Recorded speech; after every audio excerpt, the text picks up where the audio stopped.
Alright, my name is Shannon, 48. I was born here in Circleville, Ohio. Raised here. My childhood, 740-474-9936. That's the first phone number I remembered. There was Eagles Bar uptown. My dad was an alcoholic and my mom was barmaid. I love you, Shannon. I love you too. So I seen a lot of drinking and drugging when I was young. And I had family that was already doing that by the time I was in middle school. I knew what crack was. I'm talking about crack in the little clear vials. A lot of people here probably don't know nothing about that. So I seen a lot of stuff like that. I learned manipulation early. I was the youngest child, so my brothers and sisters, they were hungry. They would come to me and be like, "Hey, go tell Dad we're hungry. Get us a pizza or something." I'm like, all right, I go fake cry to my pops. Dad, we're hungry. Want something to eat? Order some pizza. No. Okay. So I go get on the phone. I call Granny, crying. Grandma, I'm hungry. Dad won't order no pizza. Give him the phone. Take him the phone. I'm like, here, Dad, it's Grandma. He got it. Yeah, Mom. All right. We got the pizza, so I learned how to manipulate, And I remember that real vivid, like there's ways to talk people into stuff, if you said it the right way or if you had the right person to co-sign it, So I just remember that. I didn't start using really till later. For real, I was late, and a lot of guys I know, a lot of girls I know started in the early teens, even younger than that. That wasn't me. I thought I wanted to be a drug dealer first and foremost. So, I would have the drugs, but I was scared to use them. Even just weed and all that stuff. I didn't start smoking weed until I was like 18. When I caught my first case, it didn't take me long to find my way into trouble. Sold some marijuana to an undercover cop, and that's how long ago that was. I remember we're in the car and I'm doing the deal, and I'm giving the weed, I'm counting the money, and he keeps trying to light a cigarette. We're in a car at night trying to do a drug deal. So I'm like, damn, you're drawing some top, bro. You're drawing attention, everybody's seeing the car. And, oh, my bad, I gave him a light, When I get my motion discovery, I find out that the lighter, that was a camera. It was taking pictures. They didn't have the little video cameras and stuff back then, So I've been doing that for a long time. Our drug started, cocaine. Going to the bar, everybody's going to snort a little cocaine so the party lasts longer. And it did, I always said then, I snort some coke, doctors and lawyers snort coke, but I'll never smoke no crack, I'll never do that. Went long, I was smoking crack. Crack was my first real, when I really first time I seen it, I have real problems that I really didn't have no control over. I would smoke, I was still working. I really don't know how, but I was still working. And my dad didn't know. I worked for my father. He didn't know, so whatever I wanted, he gave me. So I had money. Money wasn't the issue for a while, but with any drug use, economics come into play. So when you can't afford it, you do whatever you got to do to get it. So I tried my hand is healing, bullshit, and all that. And, I was terrible at that. Was never really good at that part. It wasn't until really the heavy trafficking of drugs didn't come into play till after I got on pain pills, and then economic supply again. And then once again, though, I was on the pills, so I'd never do the heroin. Once again, I lied, and I started doing the heroin. I snorted it a couple times. I said, well, I'll never, ever stick a needle in my arm. None of that, Once again, I lied. It wasn't long, I had 1,000 needles. You could never have enough of them. I had them everywhere at all times. It didn't take long for my habit to get to where I couldn't afford it. No matter how much I worked, or I probably there's no way I could afford it. So I thought, I'll sell it, and then I never bought cars or I didn't buy jewelry. I didn't have big money or nothing like that. I just stayed high, and I kept the people around me high with me because I didn't like to get high alone. I liked people around me. I don't know why. And that's how I was. I always had to have me an entourage of people. I guess I just liked the party atmosphere. I never wanted it to end. I can sit here for days and days and tell you story after story after story. But all through the 20 years of that was, sell some drugs, get caught, go to jail, go to prison, come home, be home a week, use it again, sell drugs again. Maybe I'll last 6 months, maybe I'll last a year, never more than a year, I'm back to prison. So from 08 until 2018 or so, I was on the street maybe a year or two, something like that. I got sent to bars and places a couple times, I would go there, I thought I wanted help, obviously I thought I did, but I would go there, and I remember the first time I went there, I went in there and, let me backtrack a second, man, because Max Shore, I don't know, I know a lot of people here know who Max Shore is. He was probation parole officer I had all, forever. And a great guy, man. He used to tell me all the time, like, I don't understand you. You're smart, you can talk, you got a trade, you got, a lot of people, you got opportunities and abilities that some people don't have, and you're still standing here.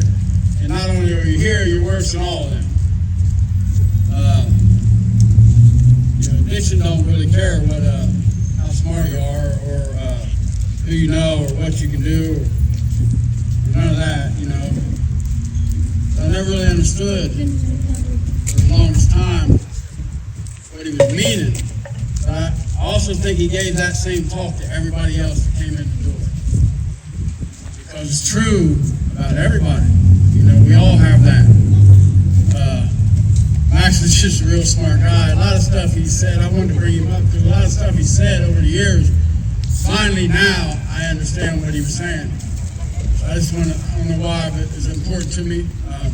But anyway, so I go to PARS and speak to Leah. I'm going to point out a lot of people here today because these people are instrumental in the whole they're a big part of why I'm standing here, why I'm alive, why I'm healthy, and why I'm not incarcerated. Why my grandma smiles when she sees me, and why my father's probably looking down here right now, the happiest man he could be. But I spoke to Leah one time when I went out there, and you know, the conversation, you know, she was going places that I wasn't ready for all that. You know what I mean? She wanted me to cry and all this stuff, and you know, all this crazy shit. I wasn't really, excuse my language.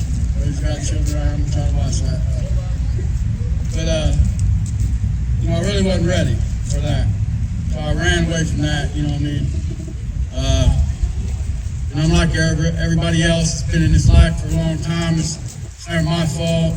They're out to get me. I can't drive down the street and not get pulled over. I can't, you know, walk down the street without getting stopped. You know, they're harassing me, you know, but at the same time, I'm definitely walking down the street with a bunch of dope in my pocket. I'm definitely, you know, I'm a target because I made myself a target. You know, you don't see that when you're playing the blame game. I was real good at that one. Right, my favorite game, everybody else's fault.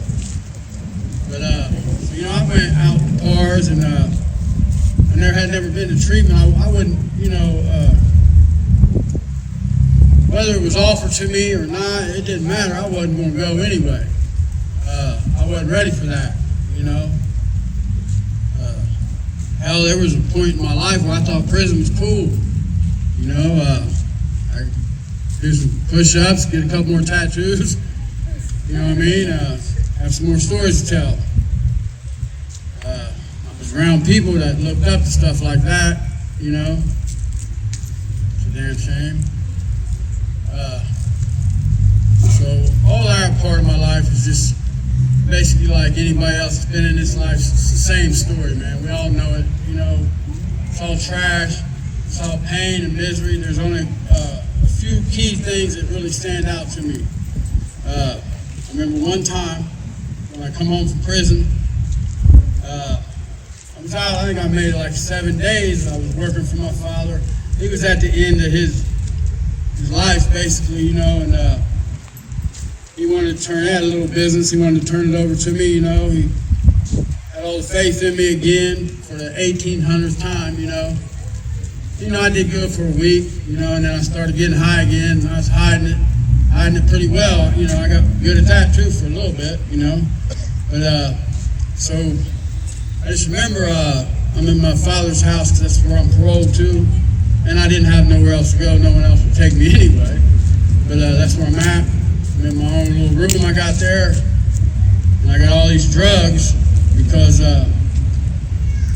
once again I got my paycheck and I found myself to the dope man, and well, I buy a little when I can buy a lot. I can just sell some, you know, the same, just you know, creature of habit. It's like, you know, people parts tell you why do we do this every day? Why are we still doing this over and over again? Because habits, you know, if you keep doing the same thing, then you're just going to keep doing it. If it's positive stuff, why wouldn't you want to keep doing that stuff? So same way with the negative, you know. Found my way into a big bag of dope with some needles, you know. I'm sitting in the bedroom and you know, I'm higher in a spaceship. So high I forget to lock my bedroom door. Now me and my father's relationship, for me, a real special thing, man. All he ever wanted was for me to get my life together, you know. And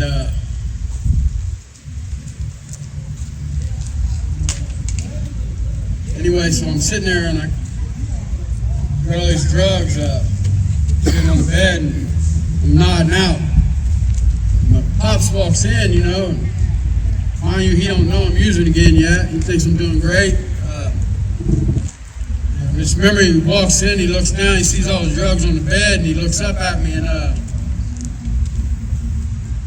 can see his heart break. You know, his face said it all.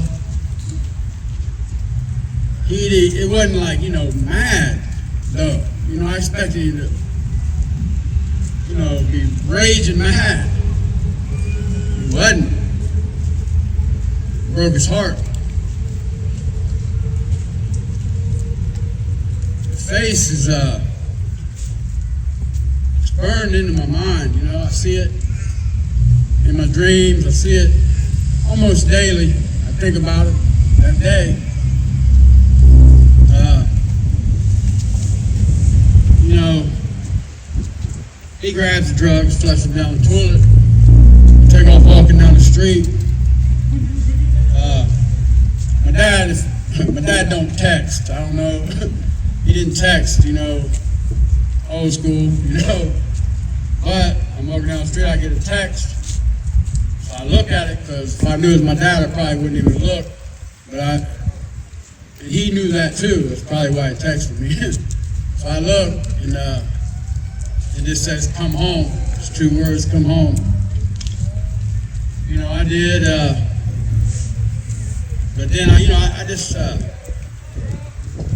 rubbed my ignorance and my disrespect, my lies, my manipulation, all that. I just rubbed it in my family's face,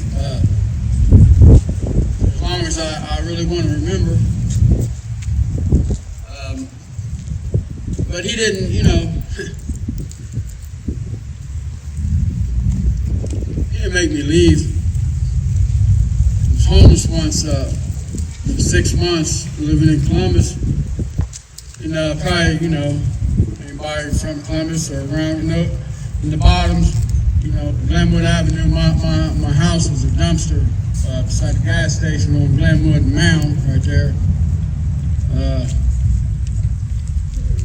And I could have went home. I have family. I have people. You know, I could have picked up the phone and called my dad, but, you know, I was too ashamed to do that. So I stayed out there, you know.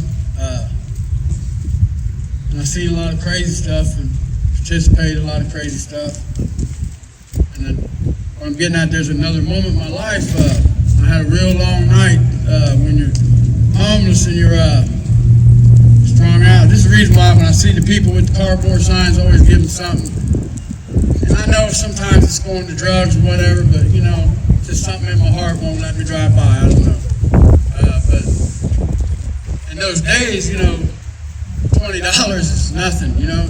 Just in that life, I've seen days with 20 might as well be $1 million, you know. It's October, it's raining all day, I'm freezing, homeless, don't got a coat, probably sold it or something, you know. Finally get $20 after a really long night, a bunch of other stuff happened. I'm at my little dumpster. It's pouring down rain, I'm crying, I'm trying to do a shot of heroin. You know, the needle I probably got from a prostitute, lives a couple dumpsters down or something, I didn't care. Same person was never going to use the needle. Didn't care that it was bent like an old rusted nail or something, and who knows what was on it. It was raining that night, so I just got me some mud puddle water to mix the shot in. And it's just another one of the moments. The moments I'm talking about are moments that should have stopped any normal person, you know, any person that didn't have a disease, you know. Like Bessie was saying earlier, you know, it has to be a disease, it has to be something more, because I promise you right now, in my heart of hearts, I'm a good person. I would do anything for anybody. But I wanted the drugs more than I wanted to live, more than I cared if anybody else lived. You know, the lengths you'll go. Anyway, so that's all misery stuff. Fast forward, a little over a year ago, my pops passed away. Instead of, you know, honoring him by getting my life together, I crash out, you know. I was already using, not real heavily yet, but there's no, you know, once you start, it ends at one certain place. Like Betsy said, you're in jail, you're dead, you know. But So I started selling a little bit to keep up with the finances, like always. And I'm real high, man, and I got all these little folds, like such keep the drugs in. I had methamphetamine, I had fentanyl, I had Xanax, I had everything under the sun. And I got these little folds with the meth and the fentanyl in it. This girl I know, she wants methamphetamine. I'm so high when I go there, I give her the wrong thing. It's fentanyl. She goes home, she does it. Her husband finds her, she's dead. They call the ambulance, they bring her back. She tells Doug Davis where it came from. So, knock on my door, you know. Go to jail, they find a bunch of drugs. I go to jail. You know, I don't know what it was, I'm in jail. And I do know what it was. It's God for me, y'all. It's really that simple.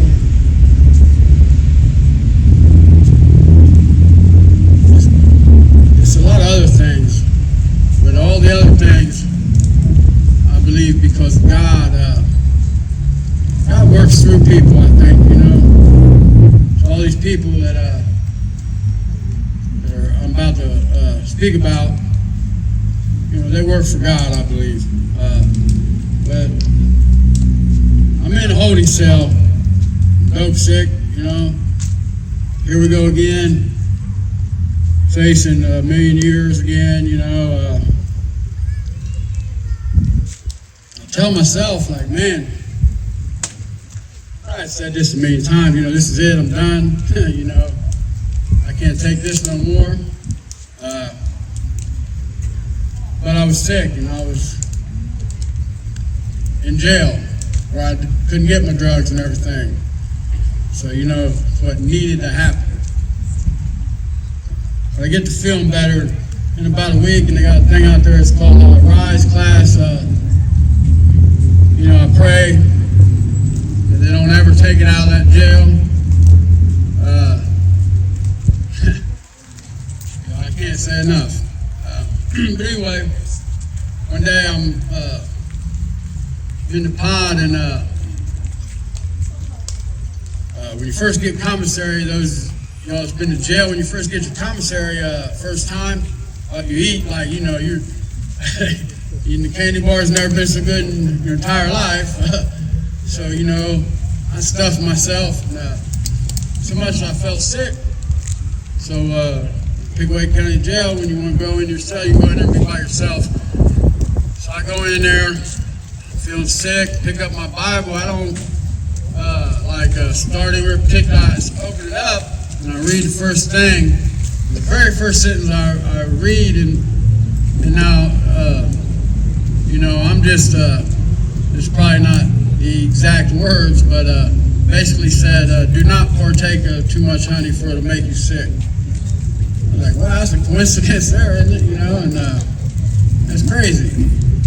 So the very next day, I'm out there beating up the phone, trying to get a hold of my brother. No answer. I get mad, you know. Still on my selfish stuff, you know. Why is he not answering? You know, probably because he's at work, or, you know, he has a life right now, you know. But so I get mad, go in my cell again, throw my little temper tantrum, and pick up my Bible again. Though the first thing I read says, "Do not call on your neighbors too much, for they'll turn their back on you." I was like, "Wow, man, that, you know, that's not no coincidence, you know." So there was another inmate in there at the time. He knew a lot about the Bible, and you know, I got with him and started talking a lot, and now I got a relationship with God. It's priceless. It's absolutely priceless. It's real deep for me. You know, but that's what got me started. and I signed up for this RISE class they got out there, you know, because I wanted to help, but I'm still on the borderline, you know. Hey, maybe I can just get out of the cell too, you know. Get up there and get out of the block for a little bit. Well, they got to do an assessment when you're signing up for that class. They got to do an assessment. I'm up there doing my assessment. Josh right here was out there, and a lady that works for PARS in Washington Courthouse was doing my assessment. Josh was doing somebody else's assessment. I'm talking to the lady, and Josh says, "Hey Shannon, I know I don't know you. I don't mean to interrupt, but Leah wanted me to tell you that you know, she's pulling for you, and she hopes best. You know, just that moment, man, really made me think a lot. You know, I had one little conversation with this woman. You know, she has seen that I'm in jail. You know, my rise packet might have slid across her desk or something. I don't know, but you know, just that small kindness, you know, really registered for me. Still didn't quite get it, but it registered for me. But I get accepted into the class. I go to the class. I start learning a lot of stuff. Hey, that class was hard for me, y'all. A lot of crying, a lot of, you know, admitting stuff that I never wanted to admit. A lot of facing things I didn't want to face. So Josh right here, he works for PARS. He comes out there. He saves lives every day. These people that I'm talking about right now are like superheroes to me. They save lives. Great people. Colin, he's not here. Awesome guy. Anyway, I'm in jail. My indictments get put out for future indictments. I'm in there for 90 days. I get out and I tell Josh, hey man, I don't want to go straight home because I'm scared. I don't know what I'm going to do. No problem. They got me straight into inpatient. Go to inpatient, I'm there about 10 days. I end up leaving because my grandma had some issues. So I walked out of there. But I was determined, you know, I'm real early in this recovery stuff, but I'm determined I'm not going to go get high. But it didn't matter. The very next morning, Josh, which he don't work at the inpatient facility, works outpatient, he was there the next morning. He didn't have to do that. It's not part of his job requirement or nothing like that. He did that because that's what these people do. You know, and I met an angel. I got to backtrack. I met an angel when I was in Rise and through inpatient. There's Danielle over here. Dude,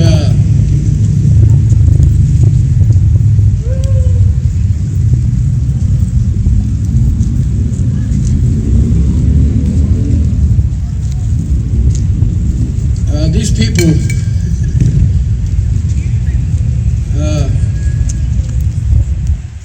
you know, at first I was like, hey man, what are these people up to? You know, a little paranoid still, I guess. Why are they being so good to me? Why are these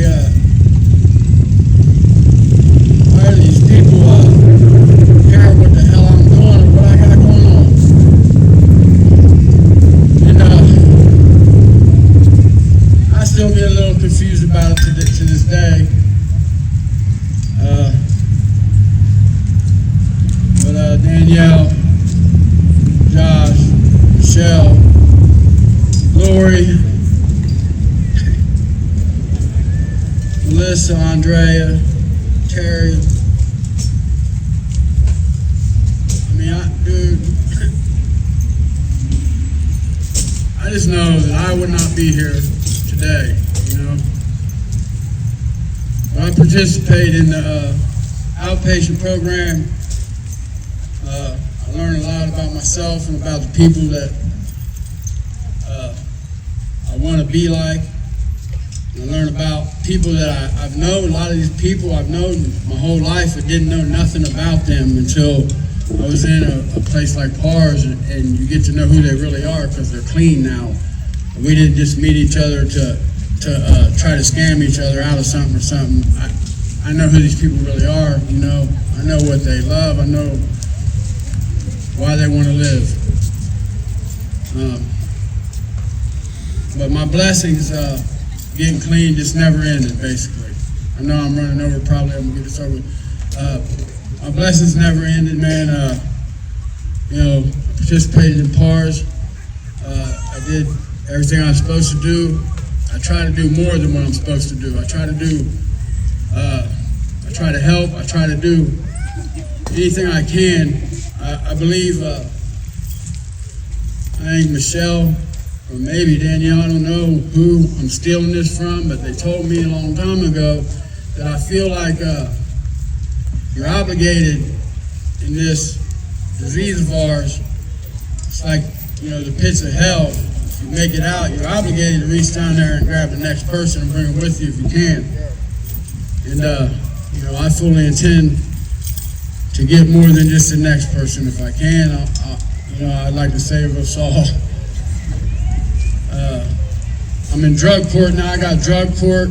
You know, hey, if you'd have told me or a lot of other people that was possible a few years ago, they'd laugh, and so would I.